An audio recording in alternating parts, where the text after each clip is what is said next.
બાળકો બધું માંગતા હોય છે, બધી જીદ કરતા હોય, મારે આ જોઈએ, મારે ફલાણું જોઈએ, એને બધું લેવાની ઈચ્છા થાય, બધું લેવાની જીદ કરે, આઈસ્ક્રીમની, ચોકલેટની. પણ બાળકને જેની સૌથી વધારે જરૂર છે એ તો બાળક આપણી પાસે માંગી જ નથી શકતું, અને એ છે પ્રેમ. કોઈ બાળક એના મમ્મી પપ્પાને એવું નથી કહેતું કે પપ્પા તમે તો મને આઈ લવ યુ જ નથી કહેતા. પત્ની કહે છે એવું કે હવે તો તમે બદલાઈ ગયા છો, છેલ્લે ક્યારે તમે મને ડેટ પર લઈ ગયા હતા, છેલ્લે ક્યારે આઈ લવ યુ કીધું હતું. પણ બાળક એવું નથી કહી શકતું કે પપ્પા તમે મને છેલ્લે ક્યારે સ્પર્શ કર્યો હતો, મમ્મી તું ક્યારે મારી બાજુમાં બેસીને મારા માથા પર હાથ ફેરવ્યો હતો. તો બાળકને જેની સૌથી વધારે જરૂર છે પ્રેમ, એ જ્યારે એને નથી મળતો ત્યારે કોઈ બીજા સ્વરૂપમાં રિફ્લેક્ટ થાય છે. બાળક નથી કહી શકતું કે પપ્પા હું લવ સિક ફીલ કરું છું, તમે મને પ્રેમ નથી કરતા, તમે મને આઈ લવ યુ નથી કીધું કેટલા દિવસોથી. અને બાળક પ્રેમ નથી માંગી શકતું, એ બાળકની લાચારી છે અને આપણી જવાબદારી છે.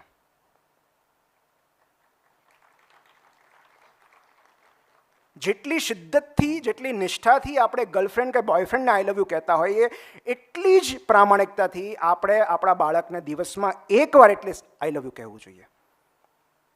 કારણ કે બાળક જ્યારે સૌથી વધારે અપ્રિય લાગતું હોય ને ત્યારે જ એને પ્રેમની સૌથી વધારે જરૂર હોય છે. કેટલાક તોફાનો લવ સિકનેસમાંથી જન્મતા હોય છે. એને અટેન્શન નથી મળતું, કોઈની વાત નથી સાંભળતું, કોઈને પ્રેમ નથી કરતું. અને એક વાત એ પણ છે, એક બહુ સરસ કોટ છે કે the best gift or the best thing a father can do for his child is two love his mother. કોઈ પપ્પા એની મમ્મીને અને એની મમ્મી એના પપ્પાને પ્રેમ કરે બાળક માટે સૌથી ઊંચી ભેટ છે. કારણ કે બાળક એક સિક્યોર એન્વાયરમેન્ટમાં મોટું થાય છે અને ખાતરી છે કે આ બે છૂટા નહીં પડે, આ બે એકબીજાને પ્રેમ કરે છે. આ સિક્યોરિટી બહુ જરૂરી છે. અને અમુક ઉંમર પછી બધાના બાળકો એવું જ કહેતા હોય છે કે તમે બે છે ને મને પ્રેમ નહીં કરો તો ચાલશે, એકબીજાને પ્રેમ કરો.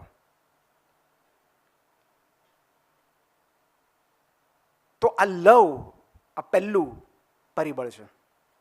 બીજું છે વિશ્વાસ. તો આપણે જ્યારે બાળકને હવામાં ઉછાળીએ છીએ ત્યારે બાળકને મજા આવે છે, એ હસે છે. એનો મતલબ એમ નથી કે બાળકને પડી જવાની શક્યતા વિશે ખ્યાલ નથી હોતો, પણ એનો અર્થ એમ કે બાળકને આપણા પર વિશ્વાસ છે કે આપણે તેને પડવા નહીં દઈએ. અને આવો જ વિશ્વાસ બાળક આપણી પાસેથી ઈચ્છે છે. આટલા વિશ્વાસની અપેક્ષા એ આપણી પાસેથી રાખે છે. પણ આપણે એના ઉછેરમાં એટલા ચિંતિત થઈ જઈએ છીએ, એટલા ગભરાઈ જઈએ છીએ, એટલા ઇન્સિક્યોર થઈ જઈએ છીએ કે આપણે એના પર વિશ્વાસ નથી મૂકી શકતા. એક બહુ જ સરસ વાર્તા છે કે ગૌતમ બુદ્ધ બધા એના અનુયાયીઓ સાથે લોકો ગામથી ગામ ફરતા હોય અને સામાન્ય રીતે જ્યારે એ લોકો વિહાર કરવા જાય ત્યારે એમનો એક નિયમ હતો કે કોઈ ગામમાં એ લોકો 3 દિવસથી વધારે રાતવાસો ન કરે. આ નિયમ ગૌતમ બુદ્ધે પોતે બનાવેલો કે એટલા માટે કે જે યજમાન હોય એના પર વધુ પડતું બર્ડન ન આવે. એટલે 3 રાતથી વધારે નહીં રોકાવાનું કોઈ પણ ગામમાં અને પછી નીકળી જવાનું. તો એવી રીતે એક ગામમાં એ લોકો ગયા, વિશ્રામ લીધો અને બધા જે સાધુ હતા, જે શિષ્યો હતા, અનુયાયીઓ હતા, એમણે પોતપોતાનું ઘર શોધી લીધું રોકાવા માટે, રાતવાસો કરવા માટે. એ ગામમાં એક ગણિકા રહેતી હતી, પ્રોસ્ટિટ્યૂટ. ને એમાંના એક શિષ્યને એણે પોતાના ઘરે રહેવા માટે આમંત્રણ આપ્યું, આગ્રહ કર્યો કે તમે મારા ઘરે રોકાઓ. એટલે પેલા સાધુએ કીધું કે મને વાંધો નથી, પણ મારે બુદ્ધને પૂછવું પડે. એટલે કીધું કે મારા ઘરે રોકાવા માટે તમારે પૂછવું પડે? તો કે હા, મારે પરમિશન તો લેવી પડે, પણ મને ખાતરી છે કે ના નહીં પાડે. અને જ્યારે બધા સાધુ બેઠા હતા ત્યાં આવીને પહેલાં પૂછ્યું કે ગણિકા છે, ત્યાં રાત રોકાવાનું કહે છે. અને આ તો જે સાધુના સિદ્ધાંતો હોય એની વિરુદ્ધમાં હતું આ. તેમ છતાં બુદ્ધે કીધું કંઈ વાંધો નહીં, એટલા આગ્રહથી કહે છે તો તમારે જવું જોઈએ, તમે જાઓ. પરમિશન આપી દીધી. અને ત્યારે બીજા બધા જે અનુયાયીઓ તેમને ન ગમ્યું કે આવું શું કામ કરે છે, આ તો ભ્રષ્ટ થઈ જશે, આ અનુમતિ ન મળવી જોઈએ. તેમ છતાં બુદ્ધે આપી. પહેલા દિવસે બધાને બહુ કુતૂહલ થયું કે શું કરતા હશે અંદર, એટલે બધાએ કાન માંડીને સાંભળ્યું તો અંદરથી મ્યુઝિકનો અવાજ આવતો હતો અને એ લોકોને થયું કે આ તો ગયો હાથમાંથી. બીજા દિવસે પાછું એમણે કાન માંડ્યો તો હવે ગાવાનો અવાજ આવતો હતો કે આ હવે ભ્રષ્ટ થઈ ગયો, આ હવે આપણી ટીમમાં પાછો નહીં આવે. અને જ્યારે ત્રીજે દિવસે નીકળવાનું હતું ત્યારે બધા એક નિર્ધારિત જગ્યાએ ભેગા થયા અને બુદ્ધ આવ્યા અને કીધું ચાલો આપણે જઈએ. એટલે બુદ્ધે કહ્યું કે પેલો આવશે, હમણાં રાહ જોઈએ આપણે. તો કે એ હવે નહીં આવે, એ હવે પેલી ગણિકાનો થઈ ગયો છે અને આમ પણ હવે આવે તો એ આપણા સમાજમાં જોડાવા માટે લાયક નથી રહ્યો. એટલે બુદ્ધે કહ્યું કે મને વિશ્વાસ છે એ આવશે, આપણે 10 મિનિટ રાહ જોઈએ. અને થોડા સમય પછી એ શિષ્ય આવ્યો અને એની સાથે સાધુ સમાજમાં જોડાવા માટે એક નવું સભ્ય પણ આવ્યું, પેલી ગણિકા.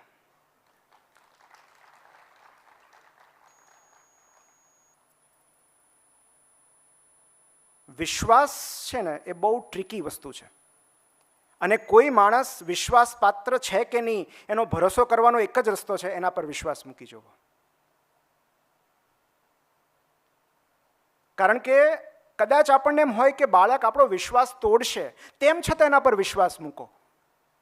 કારણ કે વિશ્વાસ મૂકવાથી આપણે નિશ્ચિંત થઈ જઈએ છીએ કે મેં તો તારામાં વિશ્વાસ રાખ્યો હતો. બિલીવ મી, જ્યારે તમે કોઈની આંખોમાં આંખો નાખીને કહો છો ને આઈ ટ્રસ્ટ યુ, સામેવાળાને એનો ભાર લાગે છે, એનું વજન લાગે છે. અમને પૂછો ડૉક્ટર્સને જે લોકો કહે કે સાહેબ તમે જે કહેશો ને અમને પૂરેપૂરો વિશ્વાસ છે, એન્ડ વી ફીલ રિસ્પોન્સિબલ કે તમે આટલો બધો ભરોસો અમારામાં મૂક્યો છે તો મારે જાળવી રાખવો પડશે. અને જ્યારે તમે બાળકને એમ કે છે મમ્મી મારે ફ્રેન્ડ સાથે નાઇટ આઉટ માટે જવું છે, પિકનિક પર જવું છે, બેટા આઈ ટ્રસ્ટ યુ કમ્પ્લીટલી. પણ જો તમે એને ક્રોસ ચેક કરો છો, વારે વારે લીડિંગ સવાલો પૂછો છો, એના મિત્રો આગળથી જાણવાની કોશિશ કરો છો, તો આપણા માર્ક્સ ત્યાં કપાઈ જાય છે. કારણ કે આપણને શંકા છે આપણા ઉછેરમાં. સો પહેલી વાર, બીજી વાર, ત્રીજી વાર, ચોથી વાર એમ થશે કે મમ્મીનો વિશ્વાસ મારે ન તોડવો જોઈએ. મમ્મીને ખબર પડશે કે પપ્પાને ખબર પડશે તો નહીં ગમે. બસ એટલું જ રિયલાઇઝ કરાવવાનું છે બાળકો પાસે કે બેટા આઈ ટ્રસ્ટ યુ, મને તારામાં પૂરો વિશ્વાસ છે. અને હું તો પછી હું એમ કહું કે બેટા હોમવર્ક હું કરી લઈશ, હું એને પૂછતો પણ નથી કે તે કરી લીધું. તો જ્યારે આપણે આપણા બાળકોમાં આટલો વિશ્વાસ મૂકીએ છીએ ત્યારે ભાગ્ય જેવું બને છે. પ્રોબ્લેમ એ છે કે આપણે વિશ્વાસ મૂકવા કરતાં શંકા વધારે કરીએ છીએ, ક્રોસ ચેક કરીએ છીએ, કારણ કે એ આપણી ઇન્સિક્યોરિટી છે. So second is trust. Third is respect. આ વાત મારે બહુ ભાર દઈને કરવી છે, કારણ કે આપણામાંથી મોટાભાગના લોકો નથી જાણતા કે બાળકનું સન્માન કઈ રીતે કરવું જોઈએ, બાળકને કેટલો રિસ્પેક્ટ બાળક ડિઝર્વ કરે છે. અને આપણે વાતે વાતે જાણતા અજાણતા એમનો ઇન્સલ્ટ કરતા હોઈએ છીએ. એમની જગ્યાએ આપણને ઊભા રાખીને જોઈએ તો ખબર પડે, તને ન ખબર પડે, તારે વચ્ચે નહીં બોલવાનું, તારે બધું જાણવું જરૂરી નથી.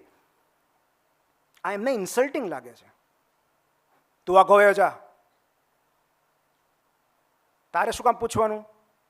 તો આ બધા વાક્યો જે આપણે જાણીએ જાણે બોલતા હશું, મોટા બોલતા હતા નાના વચ્ચે નહીં બોલવાનું, તો આ બધા ઇન્સલ્ટિંગ છે એમના માટે. ભલે આપણે બાળકને તમે કહીને ન બોલાવીએ, પણ એમને જે ડ્યુ રિસ્પેક્ટ મળવો જોઈએ એ તો આપણે એમને આપવો જ પડશે.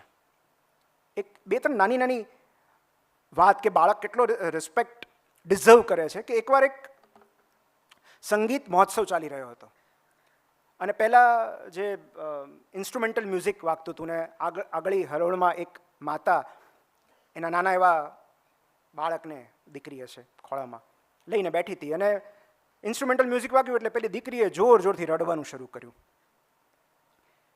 અને બધાએ આમ પાછળ વળીને જોયું કે કોણ લઈને આવ્યું છે બાળકને. એટલે ઓલી માતાને બહુ એમ્બેરેસિંગ સિચ્યુએશન થઈ ગઈ એટલે બિચારી ઊભી થઈને બહાર નીકળી ગઈ. પછી થોડી વાર રહીને એનું બાળક શાંત પડ્યું હશે એટલે પાછી આવીને બેસી ગઈ એના બાળક સાથે. પછી જે પરફોર્મન્સ હતું, એ ગાયિકા હતા, વોકલિસ્ટ હતા, અને એમણે જેવું ગાવાનું શરૂ કર્યું પેલી ગાયિકાએ, તરત પાછું પેલી બાળકીએ મોટેથી રડવાનું શરૂ કર્યું. એટલે પાછું બધાએ પેલીની સામે જોયું ખૂબ ગુસ્સાથી કે આ ડિસ્ટર્બ થાય છે. એટલે જેવી પેલી મમ્મી એની બાળકીને લઈને ઊભી થવા જતી હતી, આ ગાયિકાએ અચાનક પોતાનું ગીત બંધ કરી દીધું અને કીધું કે 1 મિનિટ, તમારે ઊભા થવાની જરૂર નથી. તમારા બાળકને કદાચ મારું ગીત ગમતું નથી, આપણે એવું કંઈક ગાઈએ કે એને મજા પડે. પછી એમણે હાલરડું ગાયું, પેલું બાળક સૂઈ ગયું અને પછી એમણે ગાવાની શરૂઆત કરી.